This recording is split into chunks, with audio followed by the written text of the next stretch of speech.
Ils diront toujours la même chose. Elle n'aurait jamais dû dire ça. Elle n'avait jamais fait ça. Elle n'avait jamais pensé ça. Elle n'a jamais envoyé ce mail. Ainsi, les gens passent 70% de leur temps à vivre dans la survie.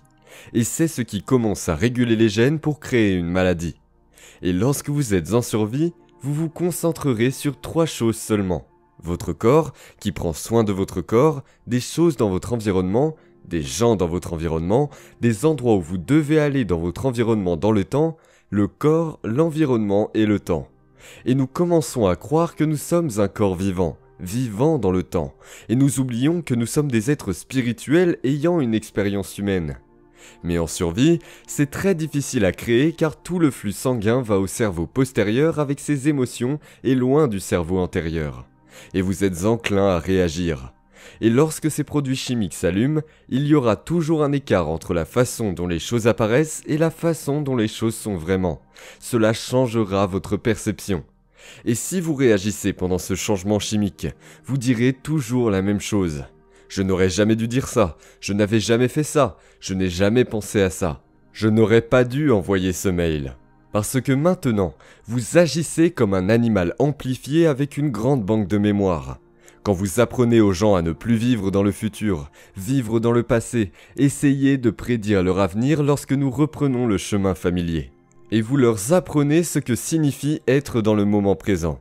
Et ils travaillent pour ce moment présent. Quand ils ont finalement frappé ce point idéal, quelque chose d'incroyable se produit. Vous devenez créatif, parce que ma définition de la création est quand vous vous oubliez. Vous étiez si présent dans l'instant, vous n'êtes plus un visage, vous n'êtes plus une couleur de peau, vous n'êtes plus un genre, vous n'êtes plus une préférence sexuelle, vous n'êtes plus un régime, vous n'êtes plus un métier, vous n'êtes plus une garde-robe, vous n'êtes plus une voiture de sport, vous n'êtes plus un nom. Vous n'êtes personne, plus rien, rien, nulle part à aucun moment. Et c'est à ce moment que vous êtes une pure conscience. Ce moment élégant où vous êtes une pure conscience, c'est le moment où vous franchissez la porte du champ quantique. Et après avoir regardé 4500 analyses cérébrales, si vous pouvez enseigner à une personne au lieu de restreindre sa concentration, d'ouvrir sa concentration et de se concentrer sur rien, l'espace, se concentrer sur l'énergie. Tout d'un coup, ces différents compartiments du cerveau qui étaient autrefois subdivisés, ils commencent à s'unifier. Ils commencent à se synchroniser. L'avant du cerveau commence à parler à l'arrière du cerveau. Le côté droit du cerveau commence à parler au côté gauche du cerveau. Et tout d'un coup, le cerveau entre en union psychique, car ce qui coule dans le cerveau est lié au cerveau. Et tout d'un coup, la personne se sent plus que jamais comme elle-même depuis longtemps. Nous l'avons donc vu en temps réel dans nos méditations, en regardant les gens le faire. Et maintenant, nous sommes en mesure de le prédire quand cela se produira. Et quand cette personne ne pense plus et ne ressent plus le même cycle, elle est partie, elle est ailleurs. Ils ne sont que pensées et possibilités. C'est le moment où leur conscience fusionne avec une plus grande conscience. C'est le moment où la conscience subjective fusionne avec la conscience objective, le champ, et ils commencent à fusionner. Et quand ils reviennent, ils en prennent un morceau avec eux. Ils deviennent plus aimants, plus généreux, plus volontaires, plus conscients. Ils deviennent plus attentifs. Sa nature devient leur nature. Son esprit devient leur esprit. Lorsque nous voyons cela se produire, nous pouvons regarder l'image dimensionnelle du cerveau. Et tout d'un coup, nous commençons à le voir synchroniser. Les deux moitiés se réunissent. L'unité des polarités, l'unité de la dualité, c'est l'intégralité de l'amour. À partir du moment exact où le cerveau commence à entrer en union psychique, cette énergie de ces centres se déplace directement dans le cœur. Et boum, le champ autour du corps peut aller jusqu'à 9 mètres de large. Maintenant, ils se sentent connectés à quelque chose de plus grand. Ils ne se séparent plus des possibilités. Ils ne se concentrent plus sur la matière, les objets et les choses. Ils ont détourné leur attention de la physique électronique et quantique. Et ils l'ont mis sur la vague de possibilités. Voilà ce qu'est la création. Et une fois que cette énergie frappe le cœur, alors il commence à s'organiser. Il aime l'expérience et il veut que le moment dure. Et quand vous voyez ces deux hémisphères se réunir, et c'est l'union psychique, vous pouvez marcher depuis l'ordinateur et regarder cette personne. Et il y a des larmes de joie qui coulent sur leur visage. Ils se sentent connectés à quelque chose de plus grand. Ils sont si entiers, il leur est impossible de vouloir. Comment pourriez-vous vouloir quand vous êtes complet ? Et j'appelle cela l'état naturel de l'être. C'est ce que nous sommes vraiment. Nous ne nous sentons plus séparés. Et au moment où vous vous éloignez, ce système nerveux autonome qui vous donne la vie dit « elle est partie ». C'est une maison propre. Car le système nerveux autonome s'auto-organise. Et cela intervient et crée de l'ordre même si c'est en désordre. Nous avons eu des gens debout qui ont souffert toute leur vie, qui n'ont plus aucune douleur. Et bien sûr, leurs premiers mots sont « je ne peux pas y croire ». Ce n'est pas moi qui ai fait ça, c'est le pouvoir en moi qui l'a fait. Et donc trouvez le point idéal, le moment présent généreux chaque jour de votre vie. Le mot méditation, la traduction littérale réelle du mot signifie se familiariser avec. C'est ce qu'il signifie. Donc, si vous vous familiarisez avec vos pensées inconscientes, et maintenant vous en êtes si conscient, si familier avec elles, que vous ne deviendriez plus jamais inconscient. Vous êtes en méditation pour vous connaître. Si vous pouvez prendre conscience de vos habitudes et comportements automatiques et devenir si conscient de ce qui sort de votre bouche ou de la façon dont vous agissez, que vous êtes si conscient et si familier avec ces états, vous ne redeviendrez plus jamais inconscient. Et si vous pouvez observer ces émotions dans vos méditations, où vous êtes frustré et impatient, et vous continuez à régler vos données corporelles dans le moment présent et vous ne laissez plus votre corps être votre esprit. Tôt ou tard, le corps, le serviteur, l'animal va s'abandonner à un nouvel esprit. Et quand c'est le cas, il y a une libération d'énergie dans le corps qui n'est plus esclave du passé familier ou qui essaie de prédire l'avenir. Et l'absence de cette dépendance émotionnelle s'appelle la joie. Et il y a une libération d'énergie qui a lieu dans le corps, et nous l'avons mesuré. Lorsque cela se produit, vous êtes maintenant prêt à créer un état de plénitude. Et puis, alors que vous commencez à décider quelles pensées vous voulez porter votre attention et que vous les répétez et que vous les clarifiez, et vous tirez et câblez ces circuits dans votre cerveau, cela va commencer à vous devenir familier. Et lorsque vous commencez à répéter qui vous allez être lorsque vous ouvrez les yeux et que vous y jouez encore et encore, vous commencerez à installer du matériel sur votre cerveau. Et si vous continuez à le faire, le matériel devient un logiciel. Et si vous pouvez cultiver une émotion élevée avant l'expérience réelle, vous enseignez à votre corps à quoi ressemblera cet avenir dans le moment présent.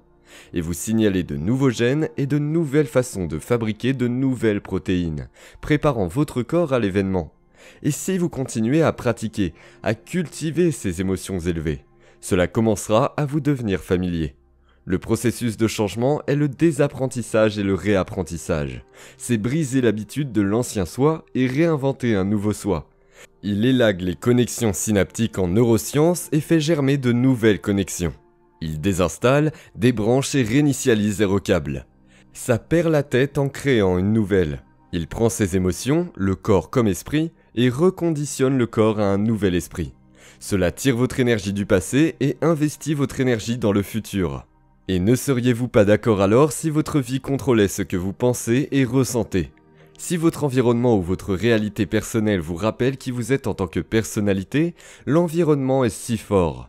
Et votre corps, qui a été conditionné pour être l'esprit émotionnellement, gère ses habitudes et ses programmes. Et vous êtes tellement programmé dans un avenir prévisible, à cause du chemin familier, parce que vous l'avez fait encore et encore pendant des années. Ne serait-ce pas une bonne idée de fermer vos yeux et d'éliminer l'environnement extérieur? Jouez de la musique douce en arrière-plan, mettez des bouchons d'oreilles afin qu'il y ait moins de données sensorielles entrant dans votre cerveau, afin que vous puissiez vous concentrer sur votre monde intérieur. Asseyez votre corps et ne le laissez pas se lever et faire des choses et manger, boire et ressentir. Vous dites au corps, reste là, tu restes. Au lieu de penser aux rendez-vous, aux mails, aux messages et aux appels téléphoniques que vous devez faire ou ce qui s'est passé hier, avant-hier ou il y a 10 ans. Vous êtes conscient lorsque vous quittez le moment présent, vous vous glissez dans ce moment élégant, le moment présent généreux. C'est le but de la méditation, d'aller au-delà de l'esprit analytique. Changez vos ondes cérébrales et entrez dans le système d'exploitation où ces programmes subconscients existent. Et je vais dire que lorsque vous faites vraiment cela, des gens banals qui vous ressemblent partout dans le monde, dans chaque culture, continuent. Ils abandonnent chaque jour un aspect de leur soi limité pour rejoindre leur plus grand soi. Et vous n'avez pas ces ateliers avancés. Et nous avons 600 personnes ou 700 personnes. Et nous travaillons. Mais c'est le moment le plus gracieux et le plus amusant dans la vie des gens parce qu'il y avait une communauté de gens qui font. Vous savez quoi? Certains jours, nous avons commencé à 6 heures du matin chaque jour. Mais certains jours, j'appelle le public à 4 heures du matin. Pourquoi 4 heures du matin? Car ils sont chargés de comprendre la glande pinéale. Et ils comprennent ces métabolites qui créent une expérience lucide et comment commencer à transformer ces neurotransmetteurs en d'autres. On leur donne tout un enseignement à ce sujet. Et leur réaction chimique cérébrale est parfaite à 4 heures du matin. Et je leur dis, vous n'entrez pas. Si vous voulez entrer, venez et fermez la porte. Mais si vous ne venez pas, je ne vais pas le prendre personnellement. Cela signifie simplement que vous voulez votre sommeil plus que le mystique. Cela signifie que vous voulez juste plus votre confort que l'inconnu. Cela veut dire que vous voulez plus votre café, le familier que l'inconnu. Mais les étudiants qui viennent, ce qu'ils disent par rapport à cette intelligence en eux.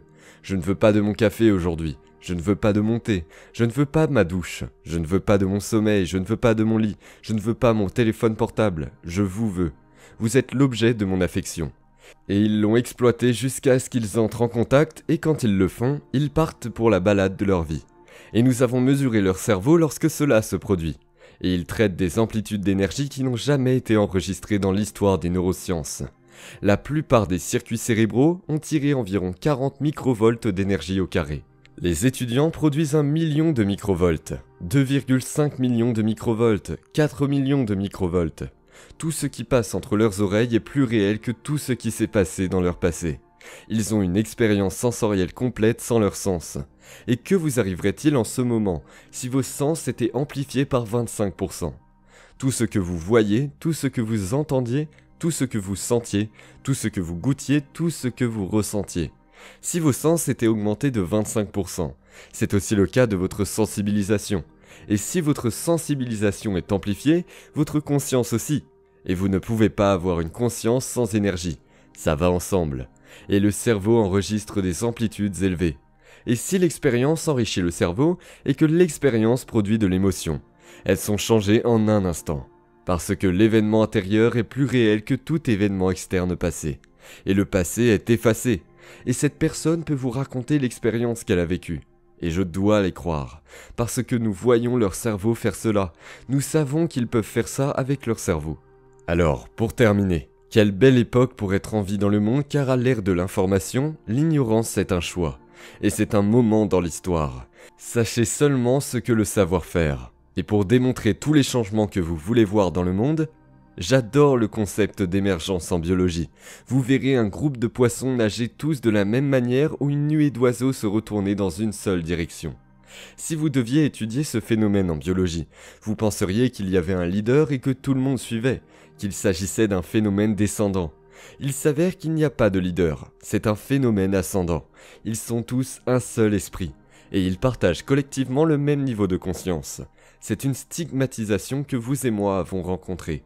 Si vous menez avec trop de passion dans votre vie, vous finirez par l'obtenir. Que vous soyez Gandhi, Martin Luther King, William Wallace, Jeanne d'Arc, John Lennon ou Abraham Lincoln, si vous dirigez avec trop de passion, la plupart des gens sont assassinés. Mais que faire si c'est un moment dans l'histoire? Ce n'est pas si important de mourir pour la vérité, mais de vivre pour la vérité. Et si vous travaillez sur votre peur et votre anxiété, et que vos voisins travaillent sur leur colère et leur amertume, et au lieu de regarder en dehors de nous-mêmes, nous regardons à l'intérieur. Et tout le monde commence à transmuter ses émotions de survie limitées en émotions sincères et élevées. Et tout le monde dirige. Et il y a un nouvel esprit, une nouvelle conscience. Il y a du pouvoir en nombre. Nous ne pouvons pas éliminer tout le monde maintenant au Kenya. La venue de l'âge que vous entendez à propos de la prise de conscience n'est pas une seule personne, c'est chaque personne. Et donc se retirer de votre vie juste quelques minutes chaque jour pour vous rappeler une vision de l'avenir et ne pas vous lever avant d'être cette personne. Si vous êtes capable de maintenir cet état d'esprit et de corps modifié toute votre journée, préparez-vous parce que quelque chose d'inhabituel va se passer dans votre vie.